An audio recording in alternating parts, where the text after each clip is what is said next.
Yo, what's going on, Philadelphia? And welcome to a mobile edition of the Cheap Seats from the Xfinity Mobile Studio. I'm E-Rock right here in the Xfinity Studio. And boys and girls, I got to be honest, I don't have a long-winded speech, rah-rah, or critical or otherwise like I normally do, because I just right now, I just don't have the patience for it. I don't have the vibe for it. I don't have the energy for it. And like many times that we have sat here in front of you and talked about, is this more looking like the 2003 or 2023 team, the 2024 team? The average white guy off to the side camera always argued with me and said, no, this is the 2025 team. And I agree with that sentiment. It is indeed the 2025 team. And what happened Thursday was inexcusable. Inexcusable, unexplainable, undefensible. To get dominated, dog walked, outplayed, outcoached, and out-physicaled like you did against a team that had no business treating you like that at MetLife Stadium, that right there is a pivotal game for these 2025 Eagles. And they have to decide their identity right here, right now. Because we can go back to that 2023 season and we can notice a very pivotal game against the 49ers when they figured us out. And then the script, the jig was up. The script was out. The blueprint on how to beat the Eagles was evident, and every team, good or bad, followed us on our way to a first-round exit. Then there was the 2024 Eagles, who had their own challenges. But they grabbed the stick, and they pulled up on the nose, and the plane took off to the Super Bowl. They have to decide what team they want to be, this 2025 Eagles. Are they going to allow this season to nosedive and tailspin, or are they going to decide to pull up on the stick this collectively and rise above all of this? It starts this Sunday against a Minnesota Vikings team that Carson Wentz might be having his revenge game. And I don't want to call this a must-win this early in the season, but gentlemen, this feels like as close to a must-win game. Not so much for the record, because they still lead the NFC East somehow, some way, but for the team morale and the outlook on the remainder of the season. Boys, welcome into the Xfinity Mobile Studio. How y'all feeling today? BG, I'll start with you. I'm excellent. I'm having a great time. I'm at home, and it's cool, and it's safe, and I didn't have to climb the mountain. Kudos to you for being a man among boys and climbing the mountain. I mean, to be fair, Ashworth was willing to do it too. You know what I mean? He's above average today. He was willing to climb that mountain. Don't keep bringing that back up. Y'all gonna make me look some sort of way, y'all. The ABGs and the baby gap. So you watch yourself. But as far as I'm concerned, man alive, last week I was halfway joking, but I told you the team is not looking like the team, and it didn't feel right. And the short week, we all want more football. But now he's talking about adding 18 games, and they're talking about having games on Wednesdays now too. And I'm like, at some point, look around the league. Besides the Eagles, we're going to talk about us mostly, but the product is getting to where they want it to be, where everybody has parity and everybody's got a chance. There's no super teams, but it's also a very bad product. This year has been filled with penalties, and I don't know what's going on with that, but it's like, these guys don't have enough rest. There's injuries all over the place. It's not just us. And at some point, I feel like it's going to be too much for the game that we love, seeing it the way that we love it. As much as we talk about player safety and all that, there's too much football. And it almost makes me sick to say that because I want it. A doubleheader on Monday night the other night. Remember back in the day when they used to be stacked? Like they start one game at 6 and they start a West Coast game at 9. You could actually watch the games. I was like cross-eyed trying to watch 2 games. I had playoff baseball going on. Like, let's just, for the player safety and my heart rate, can we spread out some of these games like they used to be? So now I'm going back to being an old school guy. It's too much football. I sound crazy, but that's my thought process. No, you're not crazy. I mean, I went quad box with it, right? So for me, I was like, oh, I get some playoff baseball. I get 2 Monday night football games. The problem, I don't know. I understand what you're saying. With them wanting to move more games into the NFL schedule. I don't believe that too much football is a bad thing. I just think right now, for whatever reason, the product isn't what it used to be, or isn't what we want it to be. Maybe that's over officiating. Maybe that's just right now teams are really banged up, because you mentioned it, right? We're going to sit here and we're going to focus for the next hour on your Philadelphia Eagles, right? And what they look like Thursday night, because that product sucked. And not that we want to take solace in the rest of the NFL, but there's a lot of teams looking in the mirror right now saying, hey, our product sucks. So is it a must-win game according to the schedule? No, right? Because you mentioned it, they're top of the NFC East. But I'll tell you what, the mental part of it, as you pointed out, that's big, right? You don't want to drop 3 in a row. And this is supposed to be the part of the schedule. Remember, you got the Lions and the Packers coming up. This is supposed to be part of the schedule where, all right, let's get it right. You were looking for the Giants for style points, right? And Gritty, I know you said they're going to lose, and I know there was an ounce of truth to that. There was also an ounce of hyperbole in there, but I believe genuinely there was an ounce of truth for that, because look, short week on the road, division opponent, they haven't looked good. Setting yourself up for potentially getting bit in the ass here. And they did that. So I think for the Eagles to get to where they want to go, is it a must win from the schedule perspective? No, but is it a must win from the locker room perspective for them to a man prove, hey, okay, we can right this ship. We still have a great roster. We believe in our quarterback. We believe in our coach. We believe in this defense and that defensive coordinator that we were all raving about a year before or the year before. But the reality is, they're banged up on both sides of the ball in the trenches. Vic doesn't have the pieces that he needs to run the defense he wants to run. And that's life in the NFL. We've avoided it for a few years, but the injury bug is biting the Eagles, and now we're seeing what it's like on that side. And I can't continue to make excuses for this team or give the yeah buts, because at the end of the day, although we are sitting there and we're watching the rest of the league and the rest of the teams and the product that it may be, I don't give a good golly damn that the Buffalo Bills lost in a row. Don't care. I don't care. I'm not concerned about the Buffalo Bills, nor am I willing to make excuses for the Philadelphia Eagles because the Buffalo Bills did what they did. Nor am I willing to make an excuse about it being Thursday night football. I love Thursday night football, except when my team's playing, of course, but I love Thursday night football because just give it to me. The more football you can give to me, the better. If us old heads and gray beards want to start bitching and moaning about anything, it should really be the amount of international games that's happening. But I understand why they're doing it, right? That's the new addition where I start to question player safety like that. But all this lining up for what happened to the Eagles last week, I don't give a damn what the Buffalo Bills are doing. And I don't give a damn that it's Thursday.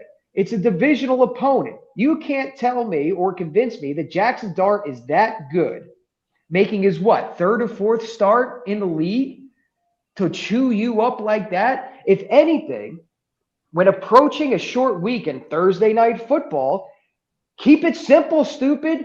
Do the things that you do well. And what the Eagles displayed on Thursday night at MetLife Stadium is, I'm not sure you even know what you do well. I'm not even sure you have an identity. I'm not even sure you know what you're doing. And what's the most concerning moving forward is I don't know if you're capable, Philadelphia Eagles, of fixing it. Because if you can't beat the Giants on a short week, a divisional opponent with a rookie quarterback and a team that's going to be drafting in the top 10, maybe even the top 5, who got beat up and turned the ball over 5 times against the – if you're going to look like that against them in front of a national audience, what the hell should I expect for the rest of the year? And again, last week we said we were spoiled, right? Last week we said we saw some really good damn football and we might have gotten a little spoiled. You want them to get right. You want them to fix what these issues are. They can't fix their health right now. That's just a timing thing. Landon Dickerson, limited participant. We'll see if he comes back. I'm still not sure he's ready. Cam's still dealing with a back injury. Jordan Mailata, he's not injured, but he just hasn't played to the level. We all know that Lane Johnson's been banged up with a neck and a back. And when you're banged up and you can't – last year they pushed people around. Last year teams lined up and the Eagles said, we're going to run the ball. We're going to run the ball. Look, I'll show you. This is where we're running it. Stop us. Good luck. And teams couldn't do it. and they had that in their pocket, and they knew whenever they needed to pick up yards, they could pick it up on the ground, and they don't have that luxury this season. And it's affected everything that they try to do on offense. So you're right. I don't know what they do well. Right now, they don't do anything well. And I don't know what that fix is, because to me right now, they don't have the health and they don't have the depth. So I'm of the same accord as E-Rock, where I say I don't give a hoot and or Annie. I don't care the opposite way. Nobody on special teams can catch a ball. Special teams has been great, except for anybody on punt returns or kick returns. Like, talk about an average white guy. Where is Covey at? Long days are missed for Covey. Sleeping at night thinking about a guy who could just catch a ball, scatterboo around, and get us some yards, because everybody else you put back there can't get the job done. And you're too scared to put Coop back there because he's too valuable. So special teams is screwed as far as that's concerned. You're putting us behind the 8 ball with dumb decisions, poor catching, no juke ability to gain me yards. Then I go to the defense, and you're like, E-Rock's doing the whole, we are supposed to be, and this is the standard of whatever. Well, the standard is Quinyon Mitchell's in a blue tent, okay? I got Ringo out here. I mean, I'm just saying, Ringo about to go. I say that all the time now. Brown, Robert, like, what are you going to do? Especially when, oh, yeah, Carter's out. So you don't get any pressure. He's not helping out the other guys that are adequate. They're not good defensive ends, but when you got Carter in there, it makes people look better. Rise the boat, lifts all ships. I got 3 linebackers now. So you're going to put Campbell down on the edge? That might help you out a little bit, but Vic can only cook so much. If you wanted to make chicken noodle soup and you got broth, celery, carrots, noodles, and no chicken, well, it's not chicken noodle soup, bro. It's broth soup. Like, I'm just saying, like, you need some ingredients to make it done. And then you get to the offense. And again, E-Rock don't care. You know what I care? Jordan Mailata's playing his ass off, but the guy next to him isn't good. So every time he backs up, he's like, I got to worry about this and him. Lane Johnson, actually, the other side's been dinged out. When you look at all 22 guys rating them out, the 2 ends are playing the best possible. The quarterback still's getting 3 seconds to throw the ball. The interior has the problem, which is why we can't run anywhere. And I'm just saying, Saquon, apparently you're the one that needs the running game. You're the one that needs the offensive line to be perfect for you to be able to run, because you're averaging 3 yards a carry. I'm out here watching Scatterboo. They ain't got no good offensive line. I'm out here watching these other running backs run. Swift out here on the Bears, and we know the Bears ain't got no line. So what do those guys do, though? Swifty runs to the outside, and that's on KP. Hey, KP, can we get some outside runs where we have the 2 bookends there? Can you help us out? So, I mean, E-Rock over here talking about this. I just went level by level. The whole entire team is jacked up. And I'll end it with my coach. E-Rock said last week, tough cookies and flowers, or whatever he's whatever mantra he's got going on. I'm watching dudes out here like, oh, excuse me, sir, did you want to run by? You want me to help you out, sir? Would you like some tea with this tackle? Like, that was embarrassing. Zach Bourne looked like a punk because there were 2 Eagles in front of him. And in his mind, he's like, okay, I'm going to just stand here because one of y'all going to stop him. And then when he got up on Bourne's like, oh! So, bro, I want to see Carson Wentz. I like to see the city burn, okay? I've enjoyed a long train. I came in all this offseason, I told you.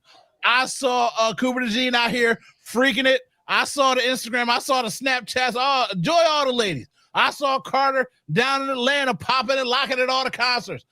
Something happens to a young team when you win a Super Bowl. Saquon Barkley, you're on Amazon Prime. You got 6 people that rated your little documentary. You got 6 people. You're Saquon. Ain't nobody watching your documentary. This isn't Madden. This is my life. Nobody cares, bro, with all your commercials. So from top to bottom right now, we are jacked up, brother. We are jacked up. But I don't care about winning right now because we got a whole bunch of stuff to fix, and health is the first one. So put me to a biometric chamber or something because we're screwed right now. It just seems like the giant asterisk to all of this is the health of the team and the healthier starters and the health of the guys. I get all of that. But when I take a look at the defense, I don't think it's a schematic problem. I just think by and large, it's a talent problem. Again, that giant asterisk floating above our head of the health of certain players, right? Because your corners outside of Quinion are just Adoree, Keeley. You can just all lump them into what it's a guy. Brown. It's a below average cornerback that you have out there.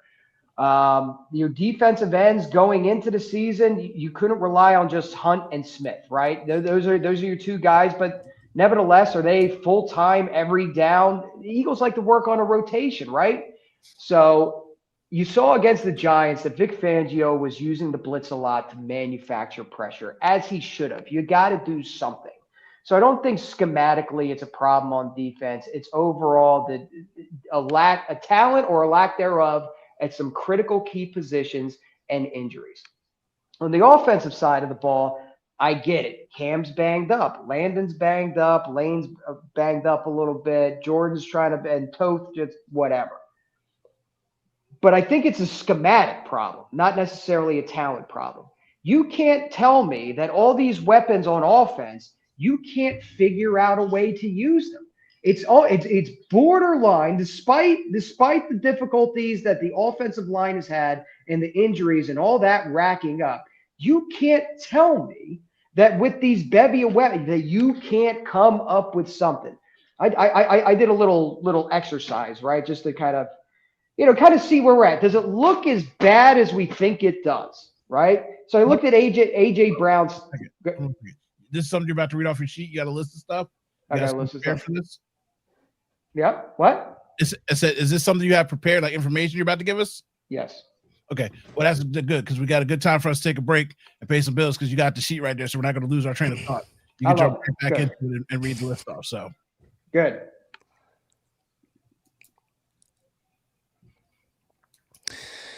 All right, we've all been there, right? Trying to push through that injury, that nagging pain that just doesn't get any better. I know I've been there.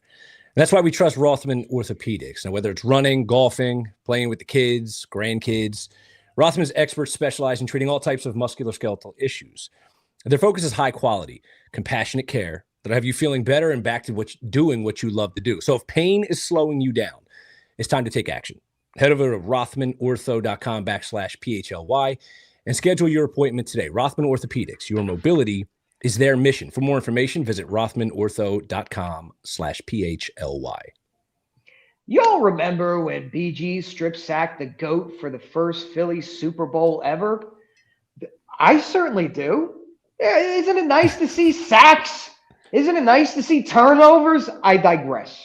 Well, now BG is bringing us his Crooked T strip sack pack so we can savor the flavor. What is a strip sack pack, you ask? Well, it's big, it's heavy, and it's juicy. Pause. It's the kind of pack you want to show off. Double pause. You already know Crooked T is zero sugar and all flavor. And the strip sack pack is packed with 24 cans and collectible cards by my man, Jordan Spector. Some of the cards are even signed by BG himself. They're randomly inserted into these packs. Every case is packing heat. From the fridge to the tailgate, this is the one sack that you're going to be proud to display. All right. So grab yours today at a store near you or on Go Puff. And for our guy BG, we have to send a shout out to all the Philly area bars carrying Crooked T. Thank you for showing the love. Sports is Social in Allentown, Garage in Fishtown, City Tap in Logan Square, and Wicked Wolf on Chestnut. Spend a couple nights there. Go check them out for game day or a night out and tell them that PHLY Sports sent you. yeah, for a second I was talking about my sacks. That's my big juicy sack. That it wasn't not the BG sacks Right you were talking about. So yeah. I like a big juicy sack. Yeah. Okay. That's good for you, Jason. But okay. Tea. What's your problem? Getting back to the matter at hand, which is the Philadelphia Eagles. So I'm trying to rack my is it as bad as it looks currently right now? And so what I decided to do is go ahead and take the AJ Smiths and Barkley's stats right now and extrapolate, which is a word you frequently don't get to use, but like to use. I extrapolate that to a 17-game regular season. And A.J. Brown currently is on pace. A.J. Brown we're talking about here. 71 receptions, 776 yards, and 3 touchdowns. Career lows for his entire career in both receiving yards and touchdowns. We're entering Todd Pinkston territory with these kind of numbers here. Smith, right now, currently has 29 receptions, 321 yards, and 1 touchdown. If we extrapolate that, he should end the season with 82 receptions, 909 yards, and once again, 3 TDs. 3 TDs being once again a career low. And Saquon Barkley, it was hard to do this because he's been injured so much throughout his career that it was hard to compare years. But if I said this to you out loud, Saquon Barkley, if given the current pace, will end with 920 rushing yards and 9 TDs. Does that sound right? 920 rushing yards if he remains healthy and stays on pace. There's your main 3 weapons that are going to have career low seasons in one category or another. And these are 3 guys that are basically the focal. What does Nick Sirianni say? The ball goes through A.J. Smitty. Dallas Goedert's having a career year. What wonderful for him. But like all these 3, you can't tell me you have these horses and you don't have the ability to figure out schematically how to use them effectively. It just seems dumb. I think it does on its face, right? It sounds dumb when you go into it and you say, hey, look, here's my weapons. We're going to find a way to get them the football. I mean, ideally, give me an offense in the NFL where you would not want Saquon Barkley, Smitty, A.J. Brown, Dallas Goedert. A lot of offenses would flip tables to get guys like that on their side of the ball, 100%. Right? And I'm not going to sit here and tell you. I think it's just a calamity. It's a multiple problems surfacing at the same exact time. It's obviously injury, right? Because they're banged up on the offensive line. They're able to give Jalen time to throw, but run blocking, they have just been putrid. So that earlier I talked about, look, they're banged up. Okay, fine. And they don't have the depth that they need. I think there's a question around, it's a new system. Is it new? It might be new. Not really. Do we want to make that excuse? Probably not. But there's probably some wrinkles in there that they're not all on the same page with. And because I really don't like blaming Patullo, just in general, Patullo. But I don't like his concepts. I don't like the marriage of his concepts. I don't understand if he is struggling to run the football. And as Gritty pointed out, they don't want to run outside zones and get Barkley on the edge. Then why not line up in a traditional I formation where you can give Saquon Barkley the ball with a head of steam, run play action off of it, try to develop something down the field, those chunk yards that we haven't seen. And then the reality is, and look, no one's a bigger fan of Jalen Hurts than me. My daughter's name is Jalen, right? Not that it has anything to do with it, but I'm just saying, for as good as he's been through a half of football here and a half of football there, there's times where he just hasn't been good. There's times where he's just missed reads. And I don't know whether that's because he's not seeing it. I don't know if it's because of the design or he doesn't like the play call or he checks out of something. But sometimes there's just very simple reads and he misses them. And that's okay. You're going to miss reads. I say that only to remain objective about our quarterback and say, yeah, look, there's a lot of reasons they're struggling right now. But I'm not going to exclude one from that because he's the quarterback. So he has to take some blame on this. So my favorite thing is that we talk about local media and stuff like that, and they do the hot take thing, and everybody's been floating around because everybody's already out on Jalen.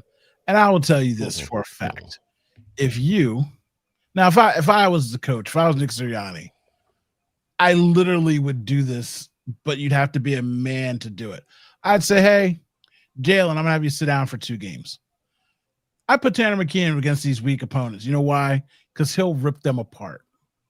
Tanner McKee would step in that role right now and rip them apart. Of course he would. Can't run anywhere. He can't go anywhere.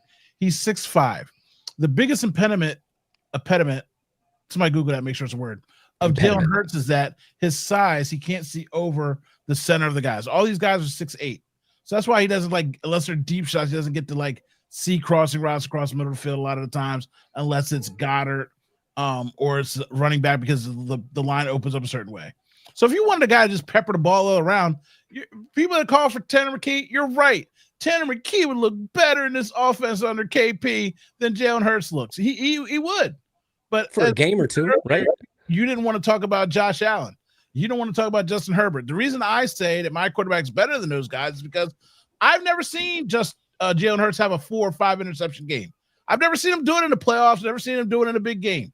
And for people that want Tanner McKee in there, yeah, Tanner McKee will probably run the offense really good right now because he's scared to death, and all he's going to be able to do is check the ball down and swing the ball out really quick and not make big plays, but he'd run the offense better. But guess what? After 3 games, when somebody gets some tape on him, they would rock his world because he hasn't played in the league yet. So I get what people keep saying. If something happens to Jalen, he put Tanner McKee. I'm guaranteeing you the offense would look better against certain types of teams. And you, if Nick just said, I need to win these games, I'm putting Tanner in, I'm like, cool. But we live in a city where you can't have controversies like that. You can't have conversations like that. And people are going to get mad because people want this guy in there because they think that he's better. But over a course of time, Jalen Hurts has earned the right to have a couple of bad games. He's earned the right to, you kept talking about 2023. And I said it's not because we would kill for 2023. We were scoring the ball all over the place. We had the 30th ranked defense. All these people that bring up this year forget the fact that we were 10-0 because Jalen Hurts was slinging the ball all over the place.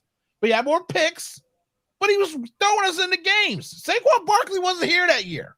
You know what I mean? We had a mismatch of running backs, and he can do it. But you also need to have the somewhat protection for him, and you need to allow him to say, hey, bro, you can throw 10 picks. We won't care. Because that's still ingrained in him. If you don't turn the ball over, we have a chance to win.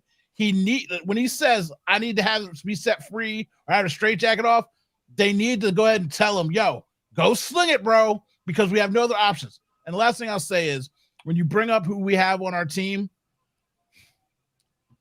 the Giants played the Chargers. Herbert, the Wonder Kid, 1 touchdown, 2 interceptions, 221 yards. Jalen Hurts, 290, 2 touchdowns, 1 interception. And we also know we don't play the if game, but my God, if Saquon keeps his feet steady, if Dawson gets his foot in, and if he catches the ball down on the outside, oh, that was a penalty, he'd have 390 yards and 3 touchdowns and 1 pick, and we'd win the game. So just no, chill. Like everybody take a breath, right? You're right. And I'm all for, that's why I say, like, objectively, it's okay. You said it's okay for Saquon or for Jalen to have a bad game. He's earned, was he 55 or whatever, and 20 something as a start. He's earned the right to have a bad game. But I think it's also okay to objectively say it was a bad game, right? We can say that it's okay. I think I would feel a lot better about it if it wasn't happening in all 3 phases. Right. Okay. Jalen's going to have a bad game. The offense doesn't go out. They're not moving the ball. It's punt, 3 and out, punt. Like that's disgusting. And then on the other side of the ball, I mean, Jackson Dart's deking out Zach Bond and Scattaboo's running all over him. And, we go into that game like, well, there's no Malik Neighbors. Now their wide receiver 2's out. They got nobody to throw the ball to. Bing, bing, bang. Now they're in the end zone. On special teams, you said Tank Bigsby forgot how to field a kickoff. So for me, I would just feel better about the unit collectively if I could just see a clean game.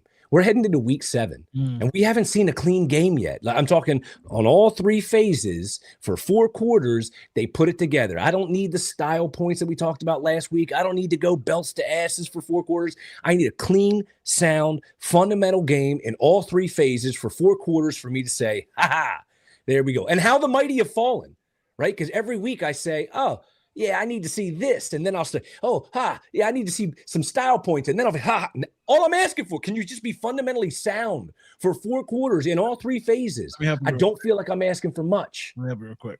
Yeah.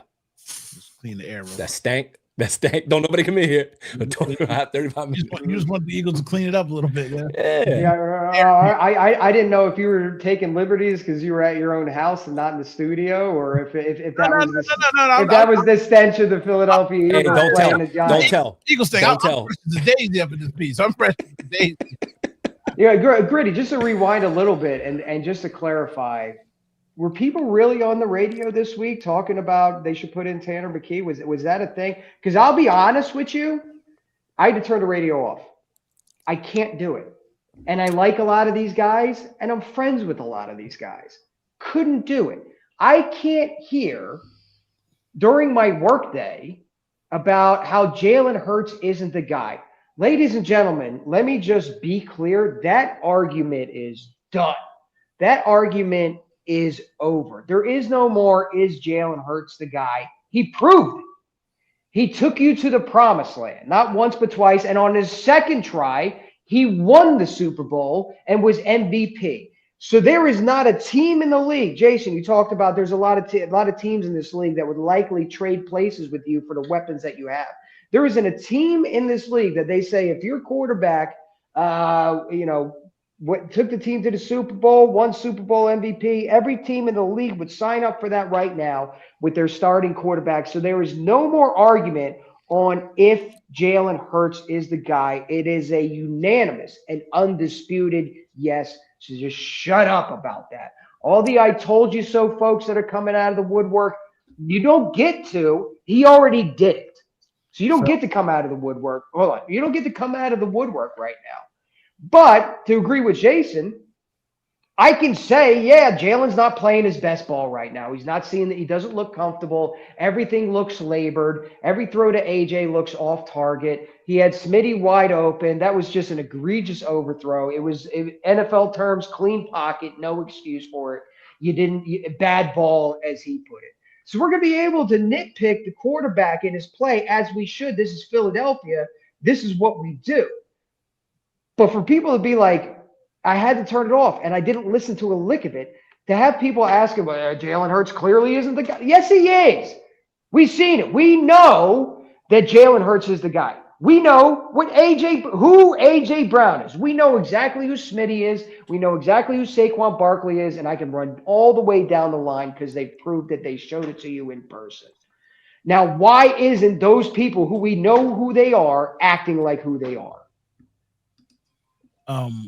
Just to back you up on that, Seth Joyner pretty much said the same thing you said when people call in and say that, or hosts would say that. And again, it's funny to me because I would say to them, I'm like, oh, so that means I can trade Tanner McKee for Josh Allen, because Josh Allen in his 2 losses is averaging 17.5 points a game like Jalen Hurts. He's averaging 5.7 yards, literally the same amount of passing yards as Jalen Hurts. And don't tell me he doesn't have weapons. You signed Cook. He's got 2 all-world tight ends, and they drafted Coleman, and they've got 5 different receivers he can throw the ball to. He's throwing more picks than Jalen, but that means I can trade Tanner McKee straight up for Josh Allen today. And to say that, I sound stupid. So you're absolutely right. Jalen has proven that he is the guy, and I fully understand why crazy people want to have the conversation, but we have other things that we need to fix. And honestly, this is where, again, I bent the knee. I apologized. And Nick, this is your job. This is what you're supposed to be doing. We talked about the meeting last week and how we thought that it shouldn't have got out. It should have just been private. I need Nick Sirianni to have those meetings. He says he meets with everybody individually. Bro, hey, Ringo, I don't care if you full sail miss, but if you're not launching your body at tackles, if you're not going after the ball when it's in your area, because we are a group tackling team, if you embarrass me in the middle of a game and adjust your gloves, I will cut you in the first quarter and send you home. I, as a coach, cannot allow anyone on my team to have that kind of mentality when you play for me, Nick Sirianni. The fury and the fire that I burn with on the sidelines, the one thing that players always talk about when they leave the game is they always want one more play. They always want one more thing. That's what I think is Nick's greatest quality. He never got to perform at that top level, and you could see the hunger and the fire and the joy in his eyes. And he needs to set someone straight on that team. If you're not going to give 100% to me, I know you're not Quinyon Mitchell. But, boy, I tell you what, you better fly somebody thinking you're Quinyon. So, Nick, you've had a couple of extra days, and this is a big game. I want to see Carson Wentz. I like Messi. And, again, I love Carson Wentz. He got me 2 Super Bowls. And I don't want to see him win against us. But I would love to see Hurts versus Wentz. I'd love to see him airing it out.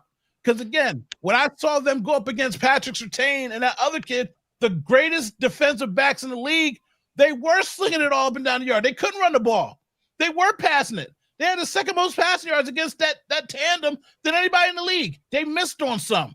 Keep going. Tighten it up. Let's go. We don't have an identity. Start airing this ball out. Let my guy know that if he has a couple picks, we're going to be all right. We're going to pick him up, and let's go sling this ball around. Not to make AJ happy, but to make everybody happy. So I'll make this brief because I don't want to go off on a tangent. We got to pay some bills. Real quick, though, you mentioned it. Effort.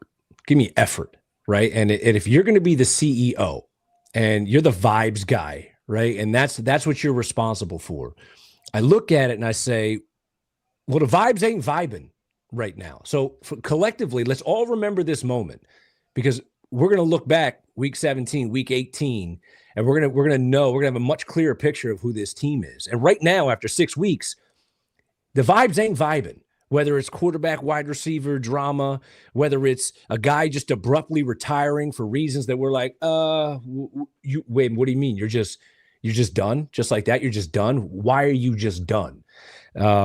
Whatever those reasons are, you have an opportunity right here, right now, to make a statement when a guy like Adoree Jackson doesn't want to fill the hole and just kind of throws a lazy shoulder into somebody because he doesn't want to hit anybody. And now here we are on a Wednesday and potentially Quinyon Mitchell's down and we're like, hey, yeah, that guy? Oh, yeah, he's right back in the starting lineup. Yeah, we're going to trot that guy back out. And then what kind of message does that send to the rest of the locker room? Now, I get it. They only have so many options. We said it from week 1. I've been telling everybody all year, CB2 is a problem. And I'd listen to my mentions all year about wait till Ringo proves you wrong. My ass. CB2 is a problem, and now you got to potentially trot those guys out against Minnesota, which could be the difference in the game. Again, I don't want to go off on a tangent, but I'm saying just remember week 6, remember these vibes, and let's see how the CEO of that football team changes them so by the end of the season, we're singing a different tune in that locker room. Let's pay some bills.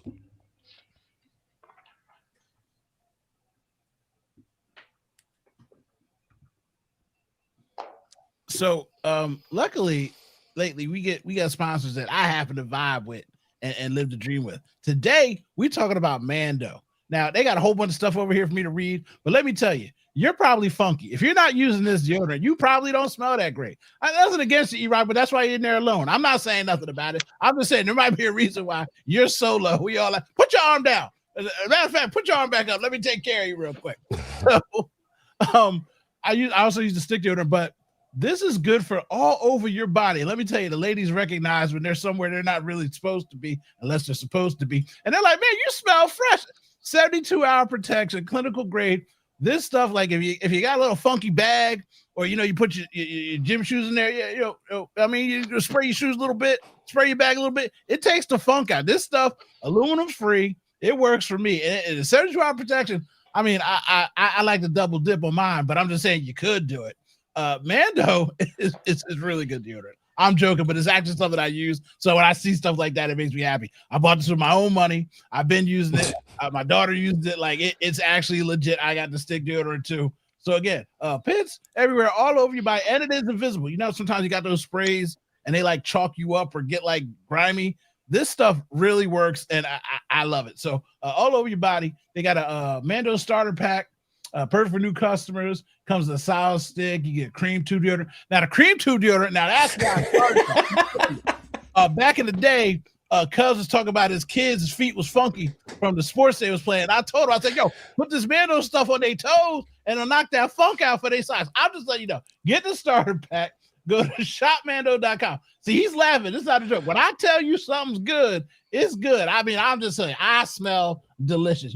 I'm big. I be sweating. I can't be out here funky. And I take care of myself with Mando. Shopmando.com and go get yourself unfunctified. Handle your business.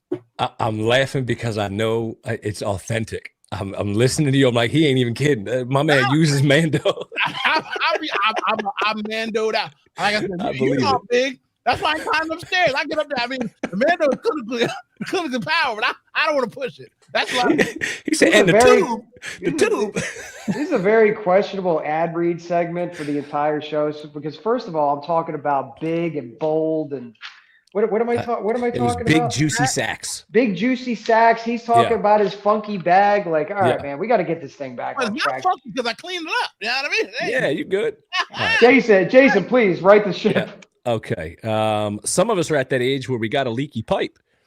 Pause. At Ace Hardware Home Services, we're around the block with everything you need to fix it, including the person to do the fixing. Got an air conditioning issue? Well, we've got a person for that as well. Got a faucet that you said you'd fix last fall? I'll get to it, Jenny. Well, we got a person for that too, because now we're not just the helpful hardware folks. We're also the helpful home service and repair folks. Jenny knows I got two left hands when it comes to fixing stuff in the house. From plumbing to heating and cooling, we've got your trusted pros to keep your home humming all year long. Ace Hardware Home Services. We're bringing helpful home, the helpful you love from the store. I'm going to try that one again. We're bringing helpful home, the helpful you love from the store now to your front door. Oh, it rhymes. Visit Ace Hardware Home Services online at www.acehardwarehomeservices.com to get you started on your next project. See, here's the problem. Starting a project means you've got to finish the project. And there's a tradition in this home that we like to start projects. And we'll get to about 85, 90%. We all know that last 10% never gets done. You wind up starting another project and you're just staring at it like one day when all these other projects are done, I'm gonna finish that paint right in that corner, but not today's not the day. Today's not the day. And for years and years, you stare at that same unfinished project. So if you have that, go to your boys over at Ace Hardware. One of the biggest wastes of my time. Oh, wait, real quick. Fred, Ty, y'all better get some Mando. Don't be funky monkeys. Get yourself together. That's all the comment. But one of the worst things I would spend my time wasting on was watching Ashworth throw like a grappling hook. Oh, it was great. Because all I'm thinking is, okay, dummy, in 2 years there's going to be a leak somewhere. No, I had the rubber hook, rubber stops on the hooks. Okay, I looked like an average white guy. What was he doing? He took his lady outside and tried to pretend to be Batman for 32 minutes. Yeah, it's great. Roof. She recorded the whole thing. You did a grappling hook on your roof? All right, look, here's the deal. My pops bought me as like a joke because I forget why he bought it. It was something stupid. So he went on Amazon and he bought me a grappling hook, right, as a joke. And because I got the grappling hook, and I'm like, Dad, you ass, right? Yeah. So I've had this grappling hook in my garage, and it just sits there. And I'm like, when the hell am I going to use a grappling hook? Well, there was this damn branch that was stuck up on my roof, right? And I was like, I couldn't, there was no ladder I had tall enough to get up on the roof to get it. And I had stuff blocking it so I couldn't reach it. Long story short, I said, grappling hook. So I went in my garage, I got the grappling hook, and these hooks have like rubber caps on them, right? Okay. So you're supposed to take the caps off so then it can like dig in. Well, I kept the caps on it. And I'm spinning this thing and I'm throwing it up on the roof trying to get, it was a great, so I made a little short out of it. And personally, I laughed, and it made Jenny laugh. So I win. Thanks, Pop. The grappling hook was used. Oh, I laughed too. I'm sure a lot of people laughed at me. A lot of people laughed at me. I was waiting for it to come down like an octopus and just like slap on his brain, like. Either that or rip the gutter down or one of the plastic. Oh, it almost happened. Now you got a hole in. Now you got a hole in your roof. Oh my god! Yeah. What is going on here? Yeah. You on a ladder? Was it all? I just got out of knee surgery, so I couldn't get on a ladder I wanted to. Now you got me climbing a roof, fresh out of knee surgery. I should have called my boys at Ace. I didn't do it, so I broke out the grappling hook, and look, I got it down. It worked, right? So I'm glad. Power to me. I'm glad. Good for you. You were just talking about Nick Sirianni being like the CEO of Vibes. He's the Vibes guy, Vibes man. I've got to kind of got a theory about all this because we talk about what's wrong with the Eagles and we go up and down and they got to fix this and they got to start doing this and they got to. I think the underlying like sort of soft belly of all of this, honestly, if I'm looking at it like again from the macro of the last 3 seasons, 1, 3, 4, and 5. In 2003, this team was winning games and they beat the Chiefs and they beat the Bills on a walk-off Jalen Hurts touchdown and they just looked miserable doing it.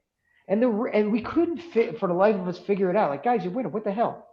But they looked miserable doing it because I think in the back of their minds, and I've been told a couple things, but like in the back of their minds, they knew, hey, listen, schematically, as soon as we get figured out, dude, it's a wrap. This is so basic and so easy because we know what we're doing, and we're just like, as soon as they figure us out, it's a wrap. And then the San Francisco 49ers came in, wrote the script, and it didn't matter whether it was the Giants, the Cardinals, or the Tampa Bay Buccaneers in the first round of playoffs. They followed it. Nick's a vibes guy. You're right. I love Nick to death, and I don't want anybody else as my head coach. I love the guy, but he's not a fixer. He's not a schematic fixer.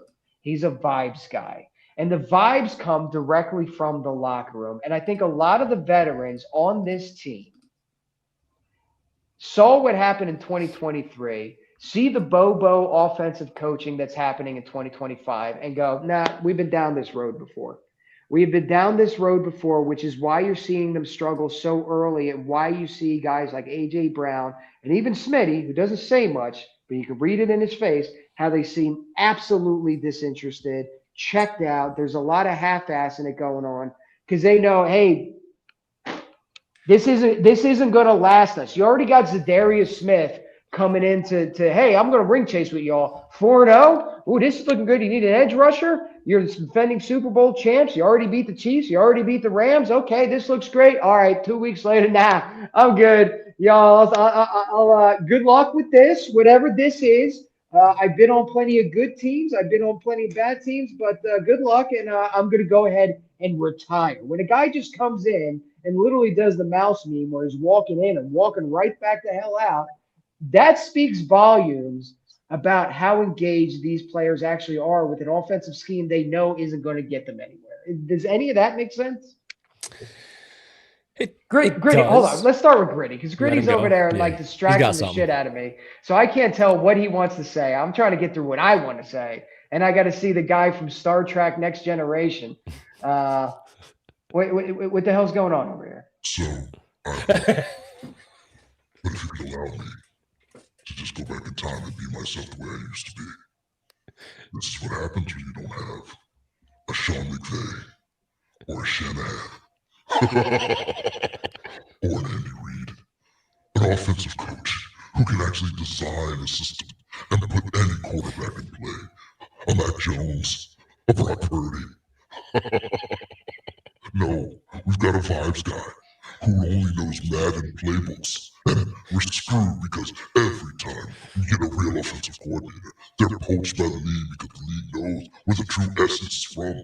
And we don't have a man who can fix the offense. So that means the only fix for the offense is either Doug Peterson, Shane Steichen, or Frank Reich, or some other young genius from the McVay tree or the Shanahan lineage to come in and save us. Because Nick Sirianni just can't do it.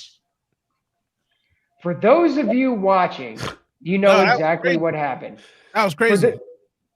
For those of you listening, whoever that was, Andrew, how dare you let somebody infiltrate our stream and talk about my coach like that? I bent the mammy jammy knee, Andrew. Don't get fired out here on your day off, buddy. Watch yourself. Bro, my cheeks hurt. Sorry about that, my bad. Yeah, you better apologize. Disrespecting my head coach.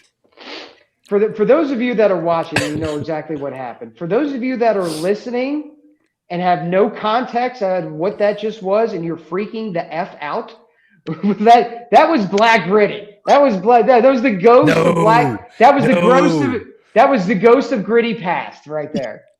Okay, that's fair. That's fair. Yeah, the ghost of Gritty past. And listen, I don't need. It hurts. It hurts. No, It hurts. are you coming back and start with that? I told you so, like a caller. I'm not, because the vibes got us the win, but we're in the same predicament where if we just need a competent coordinator. Nick Patullo. Oh my God, I didn't even mean to do that. Kevin Patullo just looks like Nick's little brother. They have the same mannerisms. We're losing, and you're smiling, giving these crap fluff answers, bro. Have some grit. Like, don't smile in your press conferences. I just lost 2 games. What are you cheesing for, bro? Like, I can't have someone from in-house run my offense. I can't stand it. We can't do it anymore. So, again, call Doug, call Frank, somebody who's old and is not going to leave me. I need someone else to run the offense. Not somebody who's going to be like, hey, Nick, do you like this play call? Do you like this? Because I don't know how to fix it yet. It's my first time, and I just don't want to mess up. Like, it hurt, bro. It hurt. Yeah, I agree with in terms of what you're saying. Well, you said just go get someone, just bring someone in. Like Doug has said, I'd come back as an Eagles consultant. He's flat out said it. Whether that happens or not, I doubt. I would really like to know truthfully behind the building, or like behind the walls inside the building, when there was Carson, when there was Jalen, like what side of the coin did Doug fall on? Genuinely, what side of the coin did you fall on before I start asking you to come over here? And because the last thing I want is for Doug to come in and be like, hey, that Tanner McKee guy, right? We got to get that guy some snaps. He liked Jalen. Well, the truth, though, I want to know the truth, and only him and Howie know the truth. So before I just go bring in somebody, and I want to know what that is. But again, we did not see these issues with Shane Steichen. Shane Steichen built the offense around the pieces that he had. When Shane left, then we saw was that Brian Johnson, and we had problems with Brian Johnson. That offense did not look so sexy. Looked very bland, very vanilla. Then we brought in what's that? He couldn't score an opening drives in the first quarter. Right, we talked about that ad nauseum. We talk about it all the time. At least he scores an opening. His first 15 are good. He's 100% in the red zone. Like, he does do things well. But when there's a problem, you see the halves change. Either it takes him too long to adjust, or he can adjust. Well, Brian couldn't. Kevin can't. I'm going to revert back to Kellen Moore, because we give in this city, rightfully so, Kellen Moore a ton of credit. Won a Super Bowl, dominated the Chiefs in the process. Again, I'll allude to earlier when I talked about that offensive line did whatever they wanted to do. That offensive line pushed people around. It didn't matter. It didn't matter what the play was. They were that dominant. And that simply doesn't happen in the NFL to that degree, to that level, right? You don't see offenses where, look, this is where we're going. I'm telling you exactly where we're going. You can't stop us, which just opens up the entire world for an offensive coordinator. So while Kellen Moore gets all the praise, as he should, I think it was one of those, look, that offensive line is healthy. They are dominant, and a lot of coordinators could have probably done a lot of special things with that. And we don't see that currently. Where I'm going with this, the question that I have, again, I'm the biggest Jalen fan in Philadelphia. I promise you that. But more than that is I like to be objective. And I just wonder why we get these stretches where these offensive coordinators who somehow made it in the league somehow showed enough to say that guy deserves this job or that or whatever. Or like, you're not going to convince me that Kevin Patullo has the concepts of a middle school football coach. Like, you're just not going to convince me of that. So I'm wondering, why are you dumbing it down? Why are you simplifying it to the point where we're at home looking at it going, did you really just run the same play out of the same formation on third down 3 straight times into was like easy as hell to defend? So why? I know you want to get in on Z, but I just want to battle him real quick on that.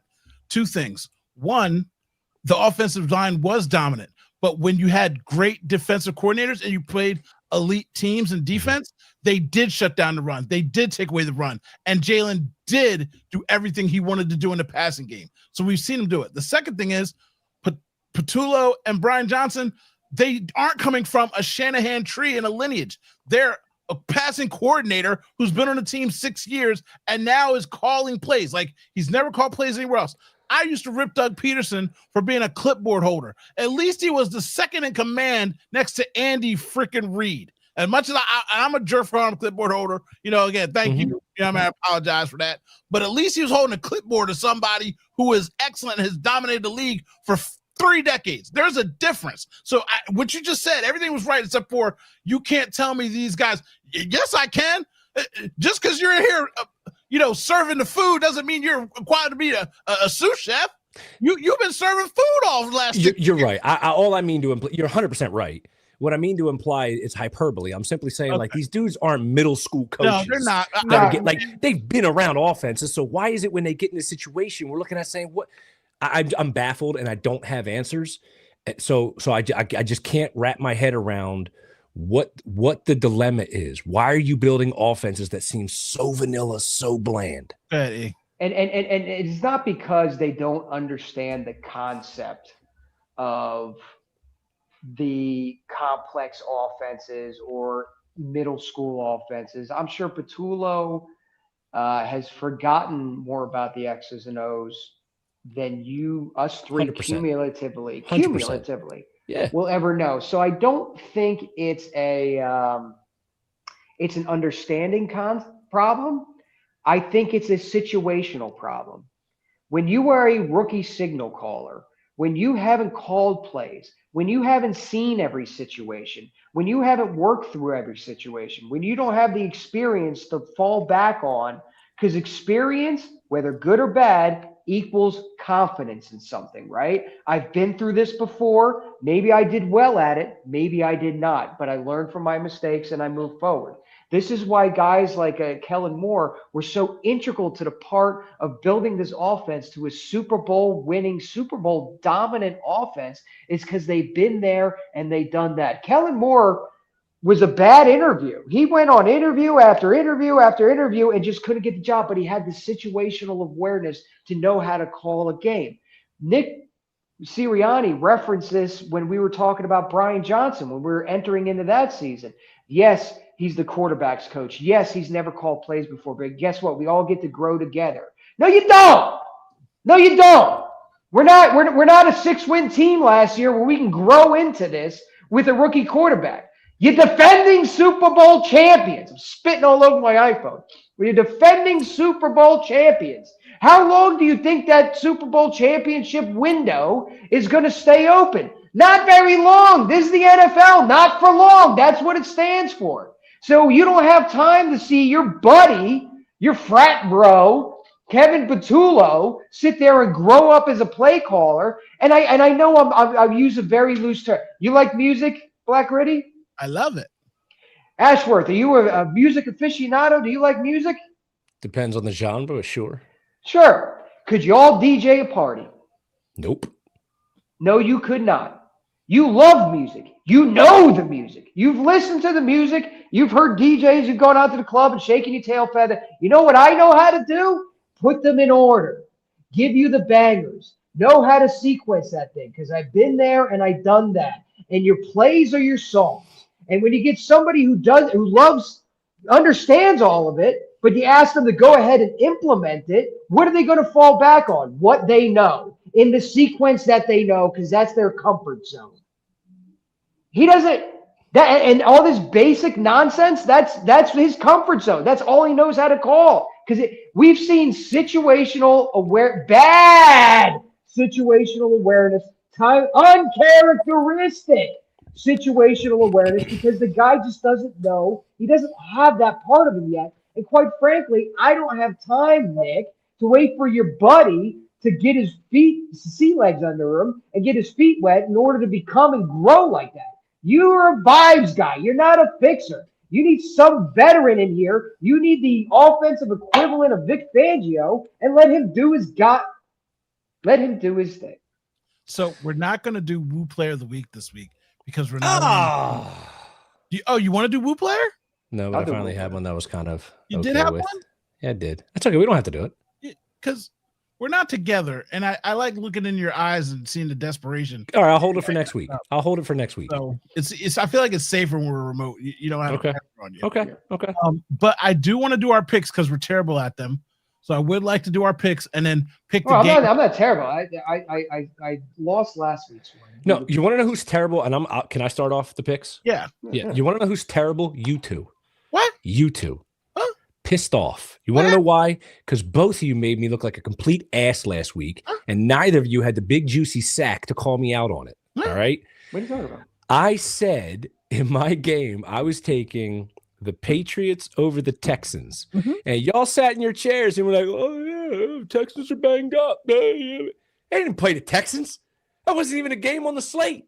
I don't know what the hell I pulled. I'm responsible for my pick. I Don't you dare! Don't you dare be my Kevin Patullo to my Nick Sirianni and blame and just because I'm worried. I'm focused on what I'm focused on. Correct. Selfish, right? You're a vibes guy. I need the vibes to be high. I don't know what site I was looking at. And it must have been week 6 from 2015. I have no idea, but definitely had that wrong. Go ahead, Andrew. Yeah. Hey. Do you know who did know that wasn't a game and let him do it anyway? No, I don't believe you for a second. Was it you? I don't believe you for a second. I don't believe you for a second. You would have called him out on it. Look, here's the thing. You know why I didn't call him out? Because I thought I was wrong. Because I never picked the picks until we're done. When he was picking his pick, I was looking at the list to pick my pick, and I'm like, I don't see this game. And then I was like, well, maybe they play on like a London time, maybe because the time I was like, I don't see this game. And I thought to myself, like, I got to be wrong because he was talking it up. And so I just kept scrolling to go pick my game. But I was looking at my phone when you said that, and I'm like, okay, he picked it. He knows I'm wrong. So I didn't say that because I'm sitting there thinking like, I'm wrong. So when you said that, I'm like, oh, I was right. I should have said something. Dude. I'm looking at it in my phone when you picked it. The sunken feeling that I had when I looked down the games for the day, and I was like, oh, no. What the hell was I looking at? I was looking right at my phone. And then over the weekend, I thought about it. I was like, but I wasn't going to do it to you because our picks are all wrong. My picks are bad at the time. So, you know what it's like? You ever hear somebody say something so dumb that you like question your own sanity? Right. Yeah. Well, it's like so out of line. You're like, wait a minute, and then you second guess it myself. Like, am I the one that's wrong over this? So, all right, let's go ahead. Let's get these picks right. Let's get back off the snide. In true fashion, in true Ashworth fashion, last week I picked the Patriots. I think they were 7.5.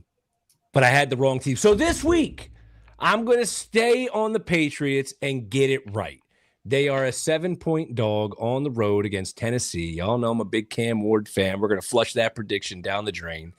That's a terrible pick. They just fired their coach. You want free money? That's free that might spark something with the Titans. You never know, right? But I'm taking the Patriots -7 only because I jacked it up for everybody last week. So I'm a course correct.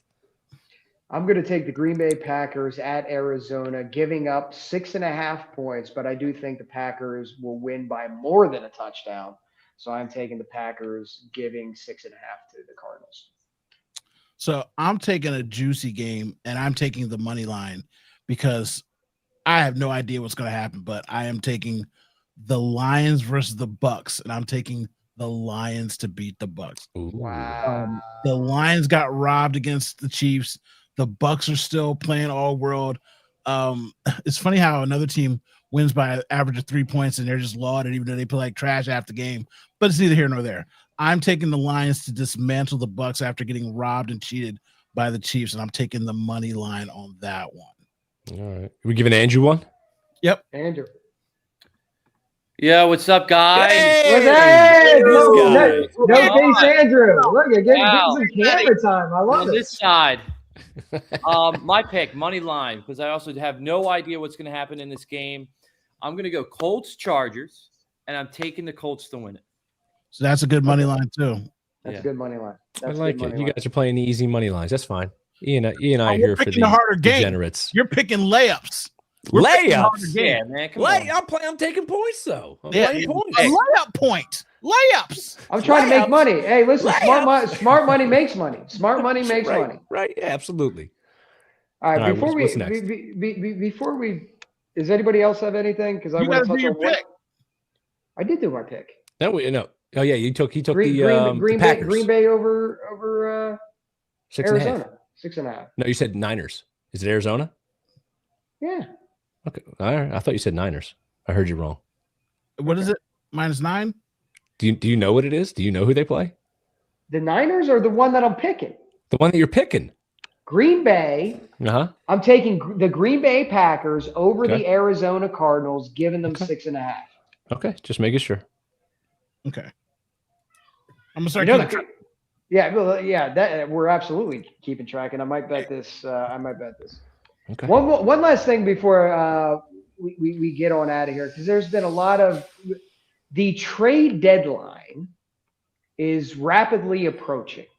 November 4th is the NFL trade deadline. There's been a lot of we need to go get this guy, we need to go get that guy, hashtag Howie season, and all of that jazz. I just want to ask you guys, who would you trade for and why? And then I'll tell you why you're wrong. Who would I trade for and why? Look, the easy answer for me, and it's such low-hanging fruit. I would love an edge, right? I just would, because to me, edge is where, and I'm not talking about Trey Hendrickson. I'm not talking about getting some star-studded edge. Because I think the Zadarius Smith retirement puts him in a bind, especially without Nolan Smith. And even with Nolan Smith returning, like Jalen Hunt hasn't been great. He just hasn't. Their edge just hasn't been great this year. But I don't think that Howie will pay the price required, given the vibes. Like, given the outlook right now, he might not look at it and say, hey, I'm going to give up pieces because we can win again. But so that's like the low-hanging fruit to me. Realistically, I think they target a CB2 because they know they can't go the rest of the way with Keely Ringo and Adoree Jackson. A guy like Denzel Ward comes to mind. I know he's kind of been the popular Twitter guy, but I've actually had eyes on him for months, just seeing what Cleveland will do. So if Howie has anything in him, I think a guy like Denzel Ward would fit well. It would solve a lot of problems, and they can at least try to get back to business. And me, I don't want anything. Speaking for the chat, they want us to bring GJ back for vibes and more violence. No. Me personally, I don't want to trade or do any transaction for anything. I am of the accord of double Dutch Super Bowls, where you take 2 steps in and then you take a step back. I'm giving up on this season. I want to take a step back, let the chips fall where they may, give me a real offensive coordinator, and then win the Super Bowl next year when I'm healthy and I'm revamped. I am not giving up on this season, but I'm also not putting all my chips in trying to fix the season when I know what the real problem is. So do with that what you will. Howie Roseman, don't you dare. Don't you dare. Because if you go ahead and trade assets now, what I don't want you doing is golden tating this thing, where you, in a panic move, think that there's some sort of magical bullet outside from some other team with a losing record that you're going to bring in here and is going to solve all the problems. No, you're not. All you were going to do is waste draft capital. And if the offseason messaging from you all offseason was that we can't sign guys, it's going to be a difficult offseason. It's going to be tough. You're going to see some players leave that you fell in love with. We're not necessarily going to bring a lot of guys back. We're not going to sign a lot of guys because we don't want to mess with that comp pick formula. If that was the messaging all off season, no way in hell should you, in a panic move right now, trade for a player that's either a rental, because you're going to rent them for 1 year, and just like Golden Tate is going to go off to the New York Giants, or B, you're going to trade for a guy, give up big draft capital for an expiring contract for a guy that you know is going to want to be around, and then you're going to sign him to a long-term deal. Which, had you signed people to a long-term deal in the damn offseason, maybe we wouldn't be in this position. Now, I can't tell you whether Howie Roseman was right or wrong in doing this in the offseason and not signing guys and letting guys walk for free agency, because they let you know we got a bunch of big contracts coming down the pipes. The Jalen Carters, the Jordan Davises of the world. We have to go ahead and re-sign those guys. Don't you dare double back right now and try to, in a panic move, to salvage a season on a team that's got so many holes and not enough depth try to have a quick fixer by getting one edge or one corner or one this or a guard or that or depth or anything. No, you made your bed. You made it. By the way, not a bad bed to sleep in because just like Black Gritty said with the double Dutch and in and out, we're still Super Bowl champions, which I would trade any given year. But Howie Roseman, don't you dare. You better sit on your hands for the trade deadline because all you're going to do is waste draft capital and that precious salary cap space that you kept talking about. And number two, don't you dare call BG and ask him to come back. Well, don't you dare. He's not. He's not. So yeah. So But- I got a meeting in my living room. So let's pick the game for Sunday. Well, hold on. Yeah, we'll do that real quick. I know you got the meeting. I want to clear this up. You both suck, especially you, E. You both suck. Okay. The question was, who would you trade for? You didn't say should they, shouldn't they. The question was, who would you trade for? And I'm like, oh God. All right. Let me. But you didn't listen to the whole thing. Let me. And then I said, and I'll tell you why they shouldn't. And then I told you why they shouldn't. Well, yeah, I wasn't paying attention to you then. Just like you told me I picked the 49ers. You still suck. All right, okay. I'll give it to you there. All right, let's pick a game and get the hell out of here. Ashworthy, who wants to go first? Andrew, you go first since you want to be on camera so much. Show yourself. Yeah, hi. I don't know, guys. I'm kind of nervous about this game, to be honest. I'm not gonna lie. I think it's going to be really close. I'm going to give it a 23-20. Dare I say a loss? I respect that, Andrew. I respect that. It hurts me to say it, but that's just how I'm feeling. Ashworth. I'll be quick. 27-17 Vikings. E-Rock. 27-17 Birds. Because if it's not that, guys, mail it. So, two things, guys. One, I do have a meeting in my living room. I have a lovely lady who got me some food. I'm going to have some snacks. She's going to take me away for a couple of days because it's my birthday Friday. Happy birthday, BG. Happy birthday, Black Gritty. Happy birthday. Yeah. And second of all, we are going to have 3 losses in a row. It's going to be Hurts versus Wentz. It's going to be a shootout. But let me tell you something. If you think Ringo's mama's son is going to lock down Justin Jefferson, you're out of your freaking mind. And unless Quinyon Mitchell flies down from the sky and saves us from the heaven above, it's going to be a long day.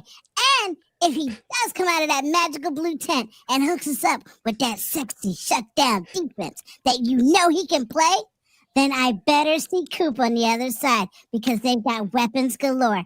And the Vikings have a defensive wizard coach of their own. And it'd be nice if we had a wizard on our side, but we only have it on defense. So we're kind of screwed as far as the offense goes, guys. If you're still watching, we love you. Go to allphly.com. You can check out the podcast. You subscribe on iTunes, Spotify, but definitely YouTube, and become a diehard today. We got a discount going, t-shirts, hats, and all of that. Hook your guys up with a like and a follow. Go Birds! The ghost of Gritty past and now the ghost of Gritty future. Predicting Don't I sound again. happy like that? Impressive. I sound so positive. This is twice. How long we've been going? An hour and 13 minutes. This is twice my cheeks hurt from watching one of your bits, dude. You're doing something. Andrew, can we bring this in studio? Is there a way to do this? Can we? Oh, can we do the please. voice? If he can bring that in, I'm game. I love it. It's just a mixer, right? It's a mixer. That's your cheeks will hurt. Is I it a love it. software or a mixer? It's the same thing that you guys have that I have. There you go. Faster. So since I have it, I can do these things. And then when I get really mad, I want to tell people to, because I told you about your mama. Jalen Hurts better get, because if Carson Wentz comes up here, we gonna have a problem. You know what I'm saying? That sounded like me. Amen to that. You know what's funny? You're lucky that I love you because when you said you guys can't DJ because I'm DJ E-Rock, I was about to hit the wicka and the on you, but I let you Oh, the air horn? Go ahead. Let the air horn rip. One time. insult my skill levels. Oh, This they're is my drop. See, See. it's not so easy. It's not so easy. Yeah, You just proved your point. Yeah, we Proved lost your point. you. Like We everybody's lost it. I can't watching, the hear you. crowd's ready. Mute it yourself too. You Oh, muted yourself. jeez. You did it to yourself. Okay. Everybody, we will see you here next Wednesday, right here at 7 o'clock on the at the Xfinity Studio. We appreciate you tuning in. Check out PHLY Sports website. We are up on there as well as on the feed. Todd. Love it. We'll see you next Yay. week. Go Birds. Go Birds! Go Birds! We all silly like the mayor.